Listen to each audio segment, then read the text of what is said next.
আর এটাই হচ্ছে সবচেয়ে বড় আলামত, ওই ব্যক্তি হচ্ছে ইমামুল মেহদি। এটাই সবচেয়ে বড় আলামত যে ওই ব্যক্তি ইমামুল মেহদি। মেজর কিছু সাইন বলে শেষ করছি, সেটা হলো আপনারা যদি বাসায় গিয়ে কোরআন এবং সুন্নাহ স্টাডি করেন, কিতাবুল ফিতান, কিয়ামতের আলামত, এই অধ্যায়গুলো স্টাডি করেন, আপনারা বুঝতে পারবেন যে আমরা আসলে আখিরুজ জামানে আছি। তিনি বলেছেন এই শেষ জামানায় কিছু মেজর ঘটনা আগামীতে ঘটতে যাচ্ছে, সেগুলো কি সেটা আমি বলছি। তিনি বলেছেন আখিরুজ জামানে পৃথিবী দুটো ভাগ হয়ে যাবে, এক ভাগ মুসলিমদের আর এক ভাগ হচ্ছে অমুসলিমদের। তিনি আরো বলেছেন মুসলিমদের মাঝে ঐক্য থাকবে না। এই পয়েন্টটা খুব ভালো করে খেয়াল করেন, মুসলিমদের মাঝে ঐক্য থাকবে না, তারা বিভিন্ন দলে উপদলে বিভক্ত হয়ে যাবে। পৃথিবী দুটো ভাগ হয়ে যাবে, একটা ভাগ কুফফারদের আর একটা ভাগ মুসলিমদের। তিনি বলেছেন যখন পৃথিবী এভাবে ভাগ হয়ে যাবে তখন কুফফারদের দ্বারা মুসলিমরা নির্যাতিত হবে। তারা তোমাদেরকে এমন ভাবে আক্রমণ করবে যেমন করে অনেকগুলা ক্ষুধার্ত মানুষ একটা দস্তরখানার মধ্যে গোগ্রসে খাবার খেতে থাকে। হাউমাউ করে মানুষ যখন খাবার খায়, ঠিক এরকম করে তারা তোমাদের রক্তপাত ঘটাবে মুসলিমদের। সাহাবীরা প্রশ্ন করছেন, ইয়া রাসূলুল্লাহ, তখন কি আমরা সংখ্যায় কম হব? তিনি বলছেন না, তোমরা সংখ্যায় কম হবে না, বরং তোমরা হবে আবর্জনার মতো। তিনি আবর্জনা শব্দটা ইউজ করেছেন, আমাকে ক্ষমা করবেন, এই কথাটা আমি বলিনি। তিনি বলেছেন, আপনার নবী বলেছেন আমরা হব আবর্জনার মতো। তোমরা গরুর রশি ধরে ব্যস্ত থাকবে এবং আল্লাহর পথের কষ্ট, শ্রম, জিহাদ, দাওয়াত ছেড়ে দিবে। এজন্য তোমাদের এই অবস্থা হবে। কিন্তু এই অবস্থা দীর্ঘস্থায়ী হবে না, এটাই সুখবর। এই অবস্থা দীর্ঘস্থায়ী হবে না। যখন জুলুমের জয় জয়কার থাকবে, ঠিক তখনই আরবে নেতৃত্ব নিয়ে একটা টোন্দল সৃষ্টি হবে। এটা ভালো করে বোঝার চেষ্টা, এই অংশটাকে ভালো করে বোঝার চেষ্টা করেন। আরবে নেতৃত্বের একটা টোন্দল হবে, নেতৃত্ব নিয়ে একটা ঝগড়া হবে আরবের মধ্যে। এটা হতে যাচ্ছে সামনে। রাসূল সাল্লাল্লাহু আলাইহি ওয়াসাল্লাম বলেছেন যখন এই নেতৃত্বে ঝগড়া হবে, মানুষ সত্যিকারের নেতা খুঁজে পাবে না, আমির খুঁজে পাবে না। ঠিক তখনই মদিনা থেকে একজন মানুষ মক্কায় আসবেন। মদিনা থেকে একজন মানুষ মক্কায় আসবেন, তার নাম হবে আমার নামে, তার পিতার নাম হবে আমার পিতার নামে, তার মায়ের নাম হবে আমার মায়ের নামে। সে হবে আমার ফাতিমা রাদিয়াল্লাহু আনহার বংশের একজন মানুষ। তার নাম হবে মুহাম্মদ, তার বাবার নাম হবে আব্দুল্লাহ, তার মায়েরও নাম হবে আমিনা। তিনি মদিনা থেকে মক্কায় আসবেন। কি জন্য আসবেন? তিনি নেতৃত্ব চাবেন না, নেতৃত্ব অ্যাভয়েড করতে চাবেন, এই ভয়ে পালিয়ে আসবেন। কিন্তু মানুষ তাকে খুঁজে খুঁজে খুঁজে খুঁজে বের করে মক্কায় চলে আসবে এবং তার হাতে ইসলামী খেলাফার বায়াত নেওয়া হবে। এটা কোনো রাজতন্ত্রের বায়াত হবে না, ইসলামী খেলাফার বায়াত হবে। আর অফকোর্স তখন ইউনাইটেড নেশনস বলে কিছু থাকবে না, তখন এইসব ডলার এবং কাগজের টাকা বলে কিছু থাকবে না। তার হাতে বায়াত নেওয়া হবে এবং সারা মুসলিমরা পৃথিবীর বিভিন্ন স্থান থেকে তার সাথে ঐক্যমত পোষণ করবে। এবং রাসূল সাল্লাল্লাহু আলাইহি ওয়াসাল্লাম বলেছেন তাকে সিরিয়া থেকে একটা বাহিনী এসে আক্রমণ করতে চাবে, আর আল্লাহ রাব্বুল আলামিন সিরিয়ার ওই বাহিনীটাকে মক্কা এবং মদিনার মাঝখানে বাইদা নামে একটা জায়গা আছে, এই জায়গার মধ্যে ধসিয়ে দিবেন। আর এটাই হচ্ছে সবচেয়ে বড় আলামত, ওই ব্যক্তি হচ্ছে ইমামুল মেহদি। এটাই সবচেয়ে বড় আলামত যে ওই ব্যক্তি ইমামুল মেহদি।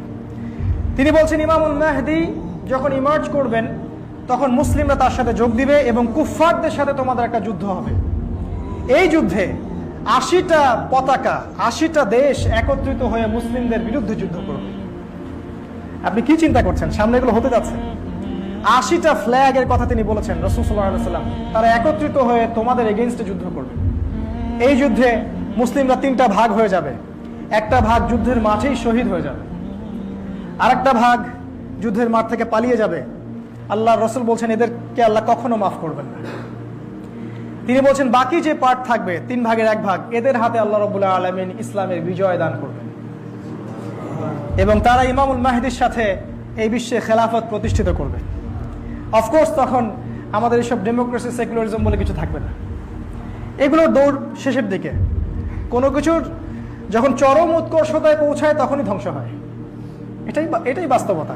আর রাসূল সাল্লাল্লাহু আলাইহি ওয়াসাল্লাম যেহেতু এটা হাদিসে বলেছেন, এটা হবে, এটা কেউ ঠেকাতে পারবে না। যত চেষ্টাই করো কোনো লাভ নাই। আমাদের আজকে যা অবস্থা বিশ্বে, এটা আমাদের কল্যাণের জন্যই হচ্ছে। সামনে একটা সোনালী সকাল অপেক্ষা করছে, এই কারণেই আমরা এখন রাত পার করছি। ইমামুল মাহদি বেঁচে থাকবেন 7 থেকে 9 বছর। এবং আরো অনেক যুদ্ধ হবে কুফফারদের সাথে, যেগুলোতে তারা বিজয় লাভ করবেন। তবে ইমামুল মাহদির হাতে কনস্ট্যান্টিনোপল অর্থাৎ তুরস্কের ইস্তাম্বুল নগরী বিজিত হবে। ইস্তাম্বুল নগরীতে মুসলিমরা যখন ঘাঁটি গাড়বে, তখন শয়তান এসে মুসলিমদেরকে খবর দিবে যে দাজ্জাল আত্মপ্রকাশ করেছে, দাজ্জাল আত্মপ্রকাশ করেছে একজন ইহুদি যুবকের বেশে। আর অফকোর্স এই ইহুদিরা দাজ্জালকে ফলো করবে, কারণ ইহুদিরা অপেক্ষায় বসে আছে তাদের একজন মাসিহ আসবে। তারা দাজ্জালকে ওদের মাসিহ মনে করে, ত্রাণকর্তা, কিন্তু আসলে সে মাসিহ না, সে মাসিহুদ দাজ্জাল। এই দাজ্জাল মুসলিমদেরকে সিরিয়ার মধ্যে ঘিরে ফেলবে ইমামুল মাহদি সহ। এরপর যেটা হবে সেটা হচ্ছে ওই যে ফেরাউন বনি ইসরাইলকে নদীর মধ্যে ঘিরে ফেলছিল না, সামনে নদী পিছনে ফেরাউন, আর মুসা আলাইহিস সালামের কওম মনে করছে এখন আমাদের সময় শেষ, আমাদেরকে হত্যা করা হবে। মুসলিমরা এরকম ভয় পেয়ে যাবে, বাহিরে দাজ্জাল এবং তার সাঙ্গপাঙ্গরা মুসলিমদেরকে ঘিরে ফেলবে, এবং মসজিদের ভিতরে ইমামুল মাহদি এবং মুসলিমরা থাকবেন। তখন মুসলিমরা হয়তো মনে করবেন যে এখন হয়তো আমাদেরকে তারা শেষ করে ফেলবে, অথবা দাজ্জাল মনে করবে মুসলিমদেরকে আমরা শেষ করে ফেলবো। কিন্তু না, আল্লাহ রাব্বুল আলামিন ঠিক এই মুহূর্তে আসমান থেকে ঈসা ইবনে মারিয়ামকে পাঠাবেন। ঈসা আলাইহিস সালাম দুজন ফেরেশতার কাঁধে ভর দিয়ে ওই সিরিয়ার সাদা মসজিদের মিনারের উপরে নামবেন। এই মসজিদটা এখনো গিয়ে দেখবেন সাদা হয়ে গেছে অলরেডি।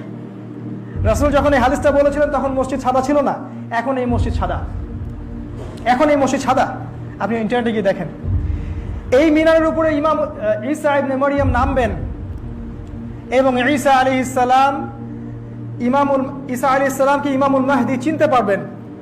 ইমামুল মাহদি প্রথম বলবেন এটা হচ্ছে মারিয়ামের পুত্র ঈসা, এবং তিনি তাকে ইমামতি করার জন্য আহ্বান করবেন। তখন হবে ফজরের ওয়াক্ত, ফজরের আজান দেওয়া হবে।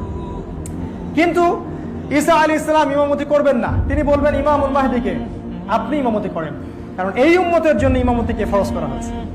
আমি নবী হিসেবে আসিনি, আমি উম্মাহ হিসেবে এসেছি। ইমামুল মাহদি ইমামতি করবেন, নামাজ শেষ হবে, ঈসা আলাইহিস সালাম বলবেন দরজা খুলে দাও।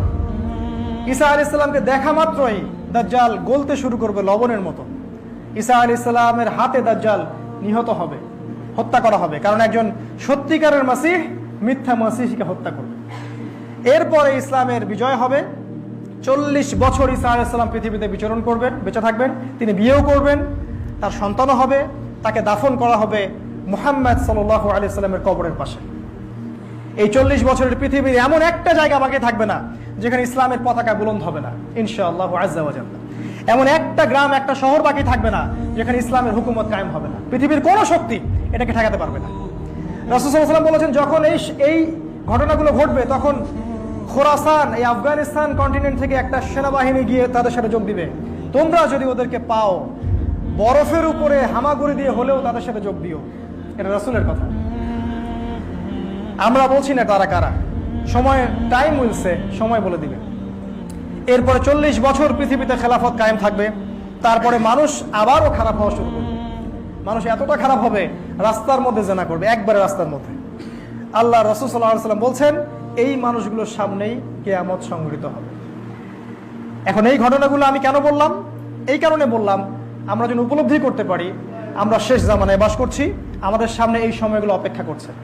এখন আপনি যদি 2 চোখ দিয়ে দেখেন আপনি বুঝতে পারবেন, যদি আপনি 1 চোখা হন আপনি বুঝতে পারবেন না। আল্লাহ রাব্বুল আলামিন আমাদের সবাইকে এই বিষয়গুলো বোঝার তৌফিক দান করুন, প্রস্তুতি গ্রহণের তৌফিক দান করুন। আল্লাহ পাক আমাদের সবাইকে সচেতন হওয়ার তৌফিক দান করুন।